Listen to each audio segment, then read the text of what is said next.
Okay, so wala nang intro pa. Diretso na tayo.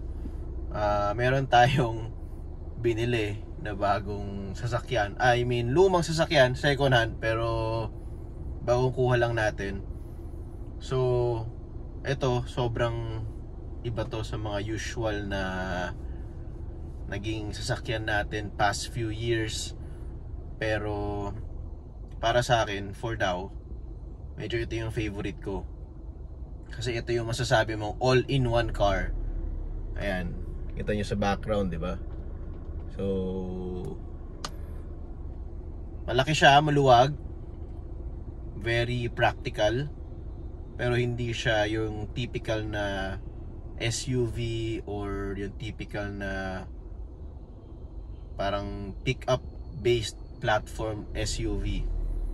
So, yan, teaser muna tayo. Ayan, Subaru, 67,000 kilometers. Pero yung Trip B na yan, yung 728, yan na yung so far na natatakbo natin sa kanya.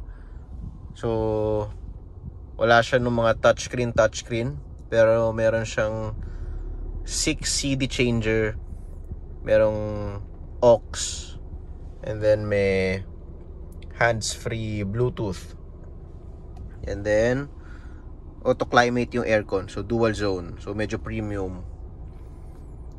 So yan, meron kang sunroof, gumagana yan. So yung cover, tapos up down, and then open and close, pero wag na natin buksan, mainit. 5-seater, maluwag yung likod. And then leather lahat. Pero ito yung unang pinagawa natin, yung steering wheel, kasi ito yung itsura niyan before. Medyo worn out na yung leather, so pina-leather natin. Red stitching, and then pinalagyan ko ng center line sa gitna para medyo may dating naman. So medyo premium ulit. May memory seat. So para sa di nakakaalam, yung memory seat, para kung dalawa kayong driver, example, dalawa kayong gumagamit ng auto, ikaw tsaka yung wife mo, pwede mo i-save position 1, position 2, para hindi na kayo hula ng hula every time na merong mag-iiba ng driving position. And then, so yan, siguro sa radyo mahuhulaan nyo kung anong era to. Sabihin na natin, sige, 2010 model, Subaru Legacy Wagon. Wagon siya. So, wagon meaning, mamaya na tayo lumabas, mamaya ako napakita. Pero wagon is basically a station wagon. Well, obviously, a station wagon. Pero basically, yung ilalim niya, yung frame niya is based from a sedan. So, yung Legacy, meron siyang sedan version. And then meron siyang wagon version. So yung pang ilalim niya is medyo similar, or not 100% similar, sa Impreza WRX. And then wala lang siyang wala siyang trunk. Basically yung shape niya is wala siya yung parang compartment sa likod. Isa diretso siya. So after nung back seat, para siyang SUV. So after ng back seat, open pa rin siya hanggang sa likod. Again, hindi siya hatchback, hindi siya SUV, wagon siya. Now, ano ba yung difference ng ng wagon and SUV? So, yung SUV, syempre, sport utility vehicle, mataas yun. Mataas yung ground clearance. And kung i-compare natin siya sa mga Asian market SUV, Southeast Asian market SUV na kagaya sa atin, yung mga Fortuner, Montero, magkaiba siya. Since again, itong wagon is based sa sedan na pinahaba lang, the Fortuners, Montero, MUX, Everest, lahat yan based sa pickup truck. So tawag sa kanila is pickup based platform vehicles. So kunyari, example, the Fortuner is based from a Hilux, and then yung katawan pinalitan lang. So ganon. So si wagon naman, ang pangilalim niya is based sa sedan, Pero iba yung body shape niya, mas mahaba siya, wala siya yung putol tapos trunk. Ganon. And then yan yung difference niya. So tingnan natin sa labas. Yan.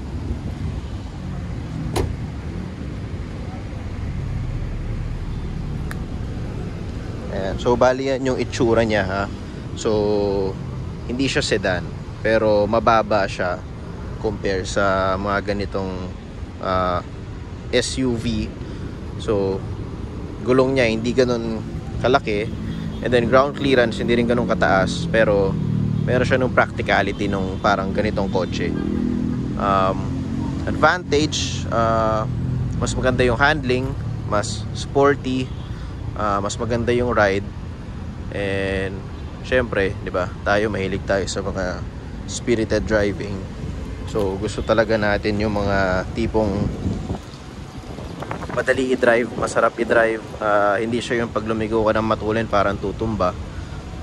Yun yung advantage ng wagon. So itong specific unit na nakuha natin, kuha natin siya 3 weeks ago, and then after that dinala natin ng Bataan na road trip tayo. Okay naman so far, walang problema. Although syempre second hand car, anong i-expect mo?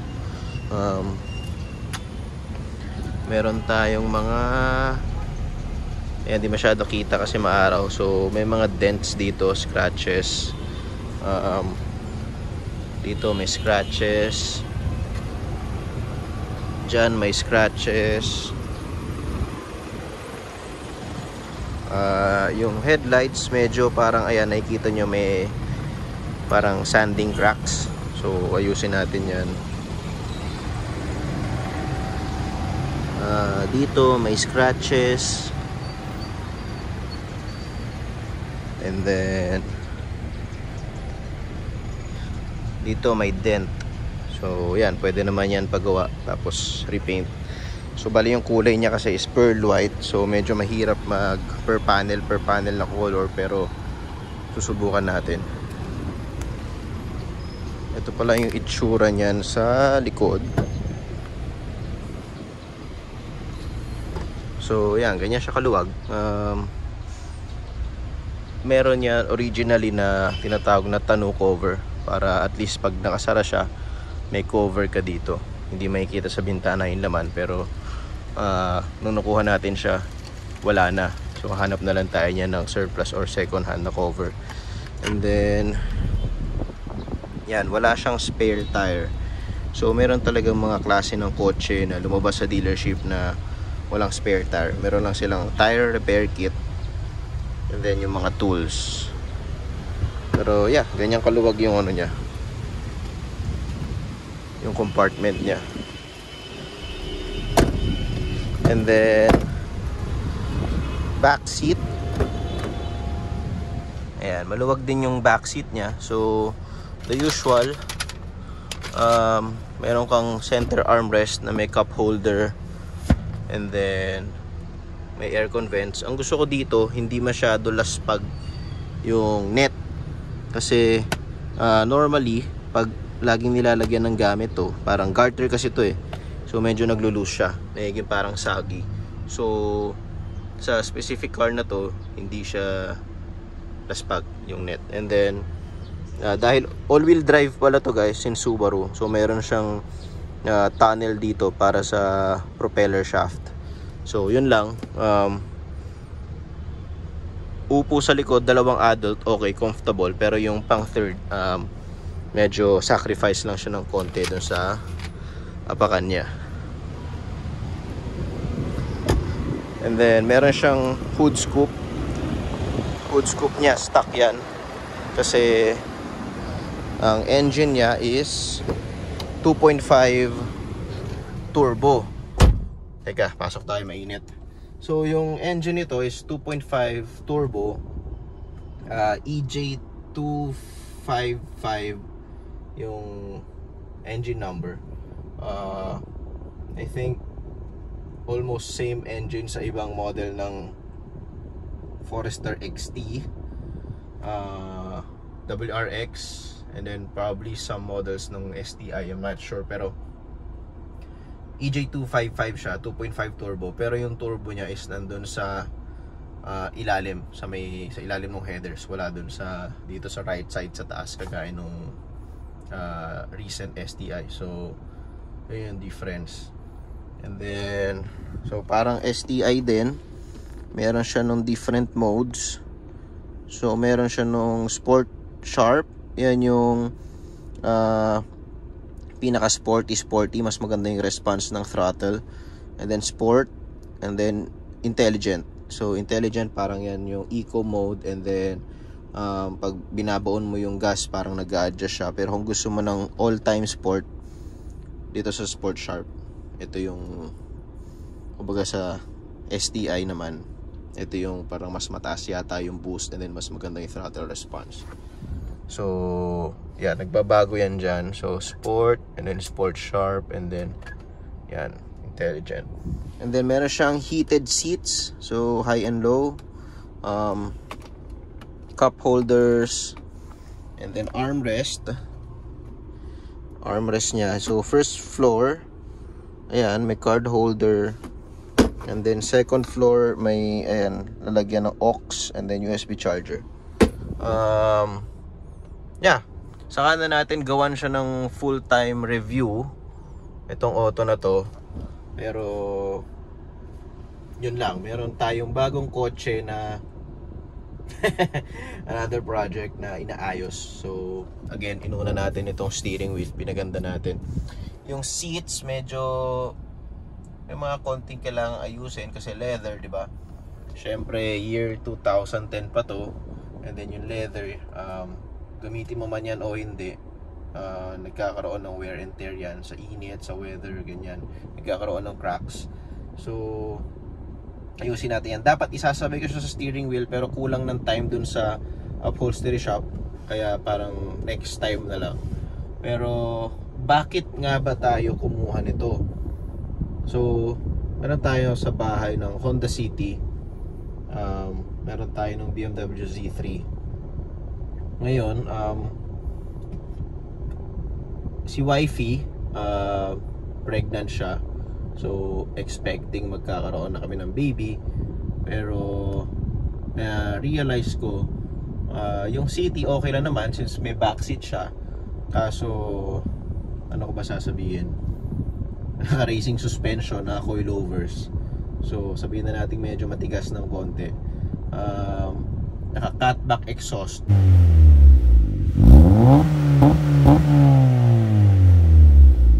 so medyo maingay. Naka-clear tint, so medyo walang privacy.